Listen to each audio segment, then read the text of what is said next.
Hi friends, இப்போ பார்த்தீங்கன்னா mobile camera on பண்ணிக்கிட்டு இந்த மாதிரி ஒரு தேவையான ஒரு ஃபோட்டோ எடுத்து நம்ம வந்து ஸ்கேன் பண்ணுறோம். ஸ்கேன் பண்ணதுக்கப்புறம் இதில் பார்த்தீங்கன்னா ஏரோ கிளிக் பண்ணி ஸோ எடுத்த ஃபோட்டோவை எந்த அளவுக்கு நமக்கு தேவையோ அந்த அளவுக்கு இந்த கிராப் டூல் யூஸ் பண்ணி அழகான முறையில் தேவையான அளவுக்கு நம்ம கிராப் பண்ணுறோம். கிராப் பண்ணிக்கிட்டு நெக்ஸ்ட் கொடுத்தோம் அப்படின்னா ஆட்டோமேட்டிக்காக அது என்ஹான்ஸ் ஆகி அதனுடைய குவாலிட்டி பூஸ்ட் ஆகிடும். ஸோ இன்னும் அதனுடைய குவாலிட்டி நம்ம ஷார்ப் பண்ணணும், கான்ட்ராஸ்ட் கூட்டணும் அப்படின்னா இந்த அட்ஜஸ்ட்மெண்ட் லெவல் வச்சு நம்ம வந்து கூட்டிக்கலாம்.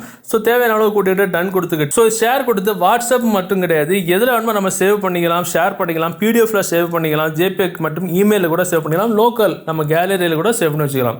ஸோ இதை மாதிரி நமக்கு ஒரு ஃபோட்டோ எடுத்து அதை குவாலிட்டி கூட்டி ஒரு ஆளுக்கு நம்ம சேவ் பண்ணணும், இல்லை சென்ட் பண்ணணும், இல்லை நமக்கு சேவ் பண்ணி நம்ம மொபைலில் வச்சுக்கணும், ஃபியூச்சரில் தேவைப்படும் அப்படின்னா இந்த ட்ரிக்கை யூஸ் பண்ணி நீங்கள் சேவ் பண்ணி வச்சுக்கலாம். நீங்கள் ஸோ இது ஃபோட்டோ எடுக்கிறது மட்டும் கிடையாது, நம்ம மொபைல் கேலரியில் இருக்கக்கூடிய ஒரு இமேஜ் கூட நமக்கு தேவையான அளவுக்கு குவாலிட்டியை கூட்டி நம்ம வந்து சேவ் பண்ணிக்கலாம். இது யாருக்காவது சென்ட் பண்ணால் கூட நீங்கள் வந்து சென்ட் பண்ணிக்கலாம். ஸோ இதை மாதிரி நம்ம மொபைலில் எப்படி செட் பண்ணுறது? ஸோ இது ஒரு ஸ்கேனர் அப்ளிகேஷன். ஸோ இந்த அப்ளிகேஷன் டவுன்லோட் பண்ண டைரக்ட் வெப்சைட்டோட லிங்க் இந்த வீடியோக்குள்ள டிஸ்கிரிப்ஷன் இருக்குது. அதில் விசிட் பண்ணி நீங்கள் டைரெக்டாக டவுன்லோட் பண்ணிக்கலாம். டவுன்லோட் பண்ணி நீங்கள் ஓப்பன் பண்ணும்போது உங்களோட இன்டர்ஃபேஸ் இப்படி தான் இருக்கும்.